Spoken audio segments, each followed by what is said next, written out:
Hey there, Bruce, and today it's time for something completely different, and by that I mean something very similar. We are going to be playing Locked today, since we finished up Remember 11. At this stage anyway. So, this is one that's been recommended a couple of times in the Discord server. It does look pretty good. If it looks interesting to you just by the thumbnail or whatever, I suggest you go and play it. It's meant to be pretty short, it's like 3,000 words. It's completely free on Steam. I'll put a link in the description.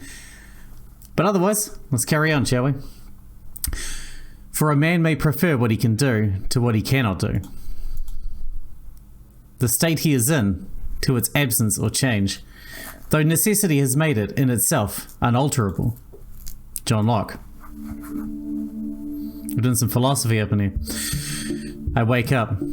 I had a good night's rest. In terms of my quality of sleep, I have nothing to complain about. I didn't have a nightmare, nor any other kind of dream for that matter. I haven't been this comfortable in a long time, and yet the sight before me is something quite unusual to wake up to. Shoes. How often are feet the first thing you see upon waking? I would wager it's quite a rare event. I cannot even come up with a scenario when this is likely to occur. I mean, face down on the ground, I've woken up to shoes before. I don't think it's that weird, except of course my own. Clearly I'm looking at a pair of shoes right now, so the probability must be non-zero. Clearly. It suddenly occurs to me that the feet are connected to people. That's where feet go. Oh, thank goodness, you've come too. I have to admit I was beginning to miss you. The person I've talked to previously was much less pleasant. My cheeks flush upon hearing an open declaration of affection from such a beautiful stranger. Wait, stranger? She isn't a stranger at all. That's right, I've been longing to speak to her. How do you feel? Very good. I'm glad to find myself in so desirable company. The feeling is mutual. There's nothing I want more than to talk to you right now. Feel free to discuss anything in this room that catches your interest.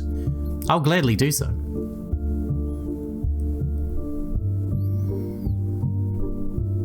Are we clicking on stuff now? Cool.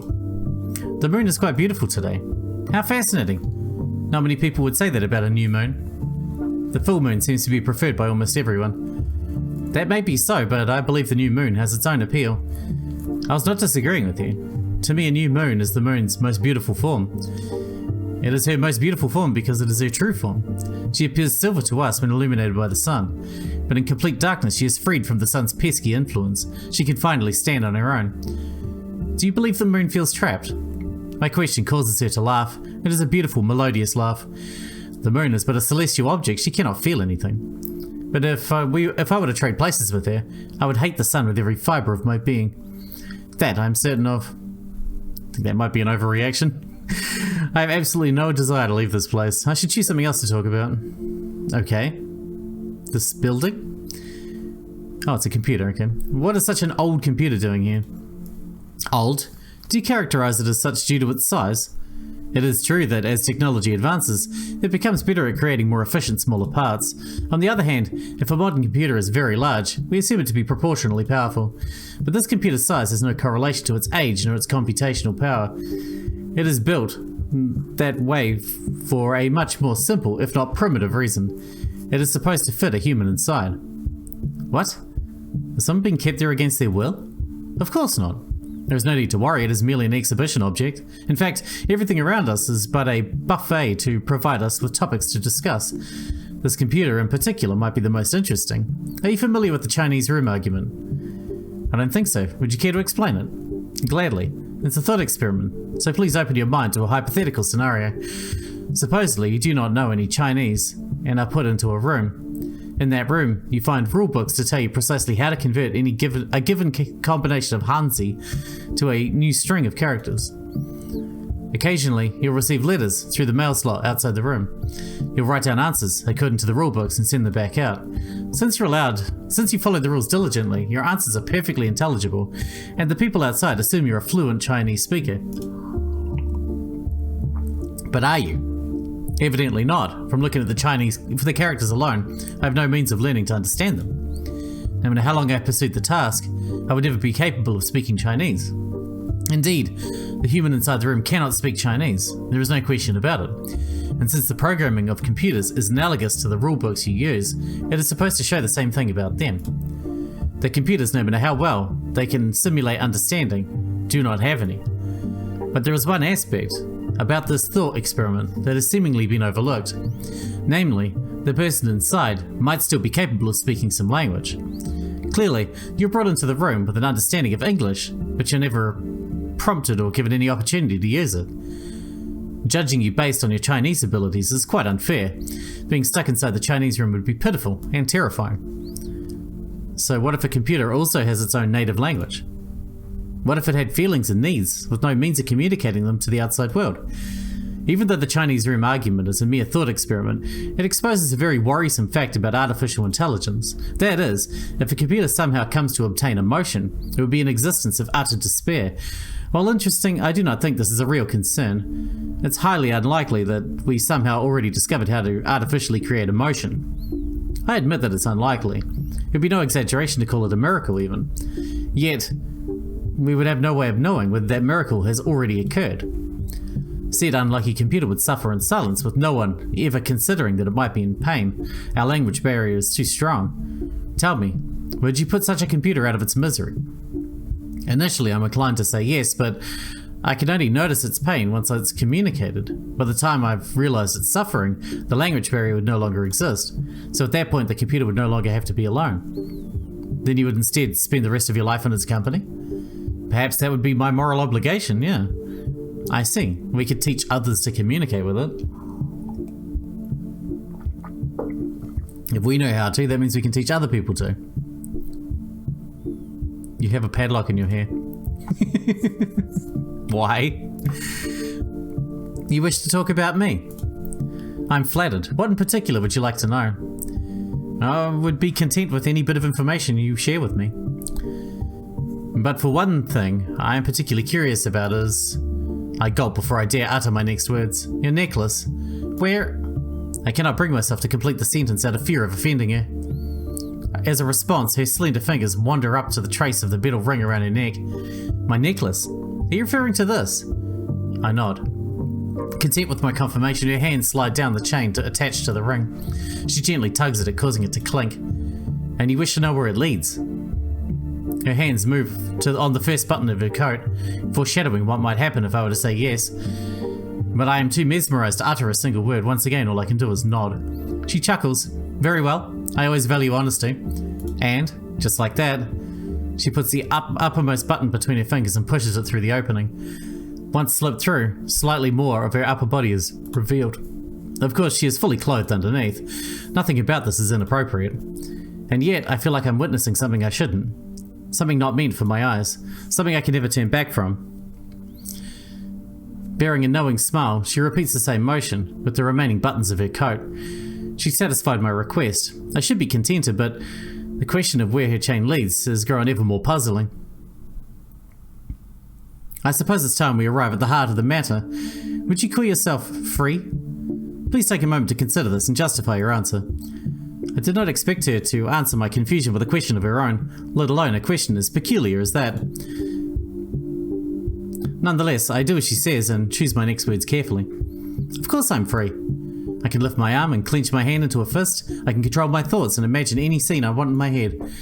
And most of all, there is nothing I desire more than talking to you, which is what I'm currently doing.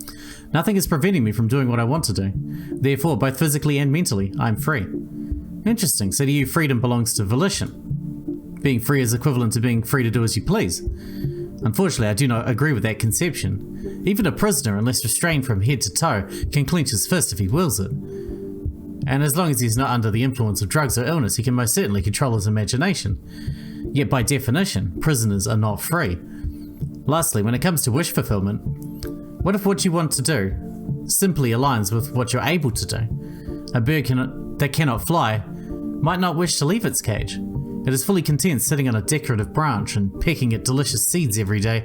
It longs for nothing, but is never given the opportunity to long for more.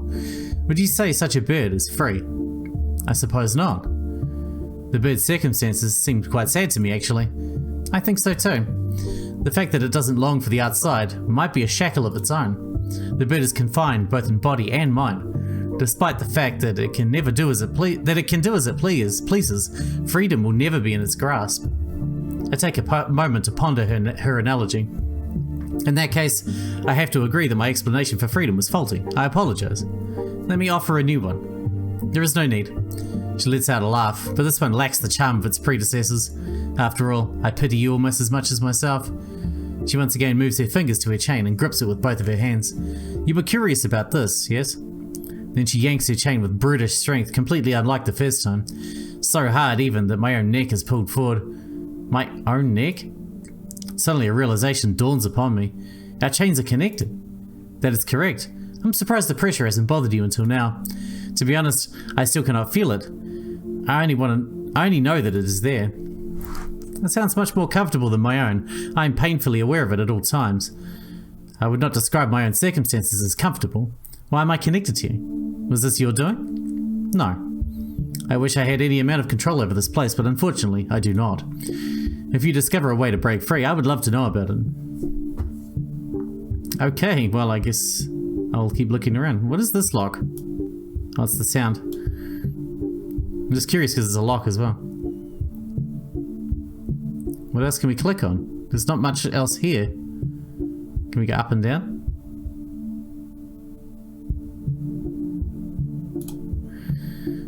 For the first time since waking up, I no longer feel at ease sitting in this chair. Her presence is no longer enough to keep me calm. In fact, her smile, which appeared to me so charming before, now seems unsettling. I stand up, the only sound in the room being the rustling of our chain. It was a pleasure talking to you, but I'll be taking my leave. Fortunately, the chain is quite long. If necessary, the two of us could stand at opposite ends of the room, making it to the door without requiring her to move in any way. As my hand hovers above the door handle, I can faintly hear her laugh again. But now isn't the time to doubt myself. I enjoyed this stay while it lasted, and it's time to return home. However, opening the door only reveals a solid wall behind it. There was never an exit to begin with. It is beyond your power to escape this place. Evidently, she is telling the truth. Then I assumed the window, a fabrication, just like the door. I thought so. Finally aware of my own powerlessness, I sit back down in my armchair. I do wonder if you can be likened to a bird in a cage. Are you a parakeet or an eagle? Am I your companion or Prometheus? Are we a pair of parakeets, content to be in each other's company for the rest of our lives? Or will you tear out my liver every day, torturing me for eternity? Is that an accusation? Have I done anything to hurt you? Do you despise me? I do not. The eagle, just like Prometheus, was stuck in an endless cycle. Of course, it was provided a delicious liver every morning, but it was never allowed to do anything else. It was a prisoner, just the same. Therefore, Prometheus had no right to hate the eagle. The real villain, who doomed both of them to that fate, was Zeus. For that reason, I harbour no ill will against you either. Quite the opposite. I find pleasure in our joint suffering. The only person I hate is our Zeus. Our Zeus? Some kind of god?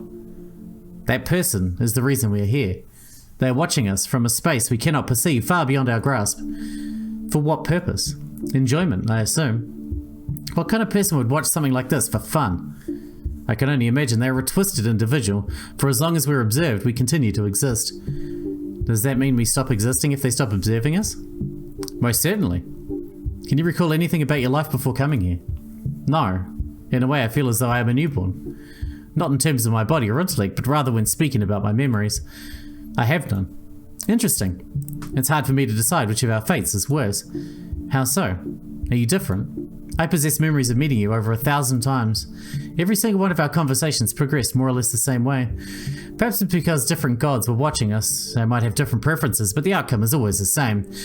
Now that I think about it, it is possible that you aren't always you. It could be that I'm meeting people that are identical in every way and yet not the same. But of course, I've already had this realization many times before, and I'm destined to continue having it. There is nothing I can do but play along. Are you sure? Is there no way for us to break free? There is none. We exist for this very purpose. Our only options is to continue being observed, or to stop existing, and neither of those are under our control. However, lacking control is not the same as lacking power. Even if I can never break free, I wish to cause our God, even a fraction of our pain. How can you hope to hurt a god, an all-powerful being? By showing them an even greater power, whose mere existence will make them feel as powerless as us. Just like you are slightly different every time, so is the god watching us. This trick might not work on all of them, but it might work on some. She takes a deep breath and looks at me full of conviction. No, not at me. She's looking in my direction, but it's something much further away. Zeus, the fact that I'm still talking means you're still watching. I hope you'll pay attention to my words and consider them carefully.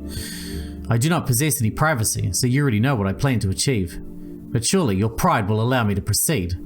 If my partner and I are birds in a cage, then you are a cat. It is time for your curiosity to kill you. You most likely assume that you are here, that you're observing us out of your own free will, but your free will may very well be an illusion. Let me ask you, how did you find this room? You of course cannot answer me. It is enough for me to guide your thoughts.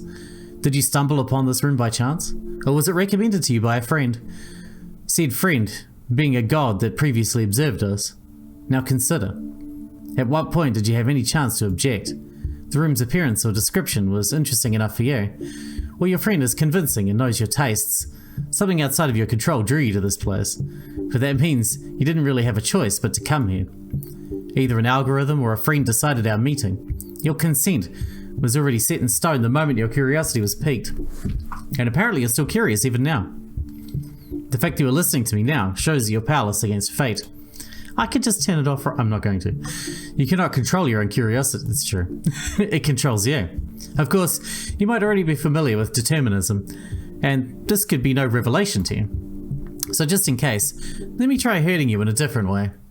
I hate you from the bottom of my heart. For a man may prefer what he can do to what he cannot. The state he is in, to its absence or change, though necessity has made it in itself unalterable. John Locke. So is it the same again? Or is it different this time? I wake up. I had a good night's rest in terms of my quality of sleep. I have nothing to complain about. I didn't have a nightmare, nor any other kind of dream for that matter. I haven't been this comfortable for a long time, and yet the sight before me is something quite unusual to wake up to. We can skip. So did we finish it? Or is there more? I don't know. I don't trust it. And it's a Renpai game, so I can hit the skip button and it'll stop if something changes. Okay, that was it. Looks like that was it. Repeating it over and over again, that hurts me. I don't like that. You're hurting my feelings, guys. Knock it off. We'll try one more time.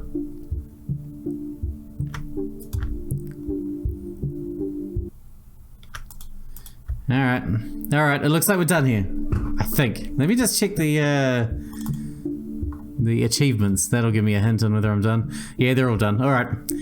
We are done here then with Locked. That was really good. Really well written. I really enjoyed that actually. As it slowly dawned on me that the god they were talking about was the observer, myself.